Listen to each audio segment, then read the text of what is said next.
ನಮ್ಮಪ್ಪ ತೀರ್ಕೊಂಡು ನೋವು ನನಗೆ ಗೊತ್ತಾಗಲಿಲ್ಲ ಸ್ನೇಹಿತರೆ. ಆದರೆ ಅವರ ಕಾಶಿ ಕಳಿಸಿಲ್ಲ, ನನ್ನ ನೋವು ನನಗೆ ತುಂಬ ಕಾಡ್ಬಿಡ್ತು. ನಾನು ಅವತ್ತು ತೀರ್ಮಾನ ಮಾಡ್ತೀನಿ ಸ್ನೇಹಿತರೆ, ನಮ್ಮಪ್ಪ ಮಲಗಿರ್ತಾರೆ, ಒಂದು ಸುಳ್ಳು ಹೇಳಿದ್ದಕ್ಕೆ ಆ ಪಾಯಶ್ಚಿತ್ತಕ್ಕೆ ಪಶ್ಚಾತ್ತಾಪಕ್ಕೆ ಕೊನೆ ಇರಲ್ಲ.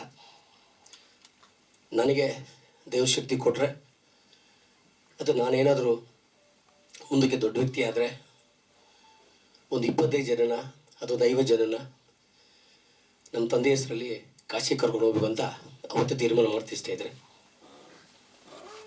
ತೀರ್ಮಾನ ಮಾಡ್ತೀನಿ, ಅದು ದುಡ್ಡು ಬೇಕಲ್ಲ. ಅವತ್ತು ನಾನು ಮಾಡಿದ ತಪ್ಪಿನ ಒಂದು ಡಿಸಿಷನ್ ಭಾಗವಾಗಿ ನಾನು ಅವತ್ತಿಂದ ಇವತ್ತು ತನಕ ನನ್ನ ಹುಟ್ಟುಹಬ್ಬವನ್ನು ಆಚರಿಸ್ಕೊಳ್ಳೋದು ಸ್ನೇಹಿತರೆ. ನನ್ನ ಹುಟ್ಟುಹಬ್ಬದ ದಿವಸ ಬೆಳಗ್ಗೆ ದೇವಸ್ಥಾನಕ್ಕೆ ಹೋಗ್ತೀನಿ. ಯಾರಿಗೂ ಹುಟ್ಟುಹಬ್ಬದ ದಿತಾಂಗ ಯಾರಿಗೂ ಗೊತ್ತೇ ಇಲ್ಲ. ನಾನು ಇವತ್ತರೆಗೂ ಯಾರು ಹೇಳೋದಿಲ್ಲ. ಹುಟ್ಟುಹಬ್ಬದ ದಿವಸ ದೇವ್ರ ಪೂಜೆ ಮಾಡಿ 4 ಗಂಟೆಗೆ ಕರೆಕ್ಟಾಗಿ 4 ಗಂಟೆ ಇಲ್ಲಿದ್ದರೆ ಯಾವ ಊರಲ್ಲಿ ಇದ್ರೂ ಸ್ಮಶಾನಕ್ಕೆ ಹೋಗ್ತೀನಿ.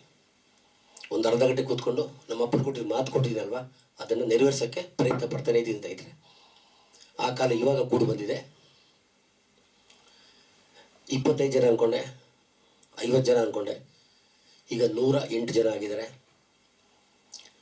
ಉಚಿತವಾಗಿ, ಸಂಪೂರ್ಣ ಉಚಿತವಾಗಿ ಎಲ್ಲರನ್ನೂ ಕಾಶಿಗೆ ವಿಮಾನದಲ್ಲಿ ಕರ್ಕೊಂಡು ಹೋಗ್ತಾ ಇದ್ದರು.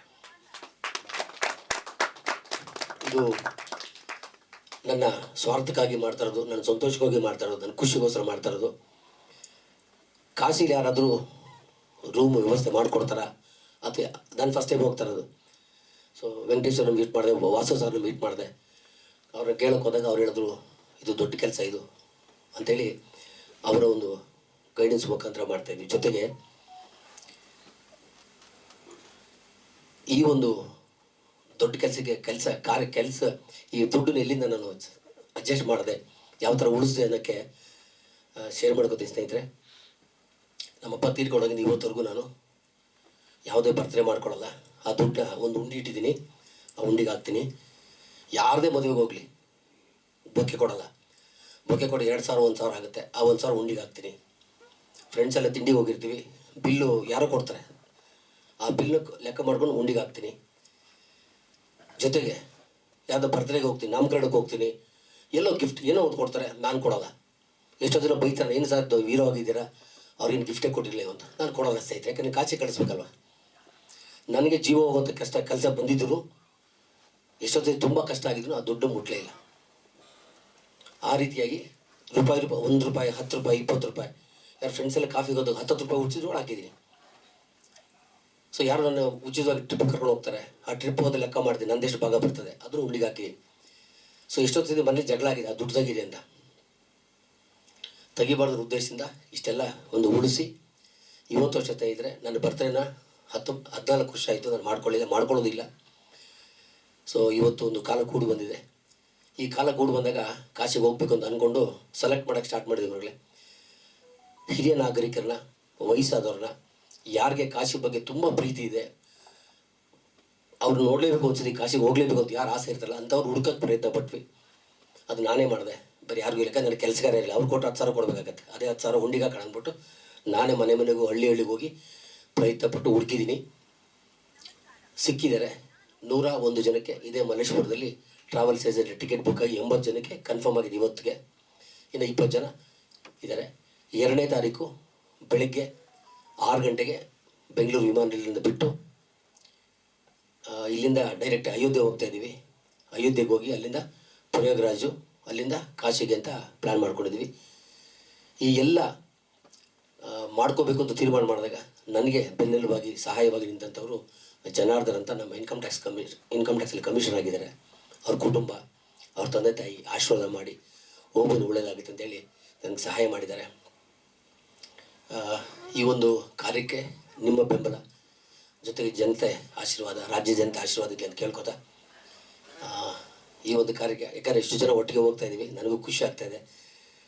ಕೆಲವೆಲ್ಲ ಫ್ಲೈಟೇ ನೋಡಿಲ್ಲ, ಬಸ್ಸೇ ನೋಡಿಲ್ಲ, ಅಂಥವರೆಲ್ಲ ಒಟ್ಟು ಮಾಡಿ ಇವತ್ತು 101 ಜನ ಆಗಿದ್ದಾರೆ.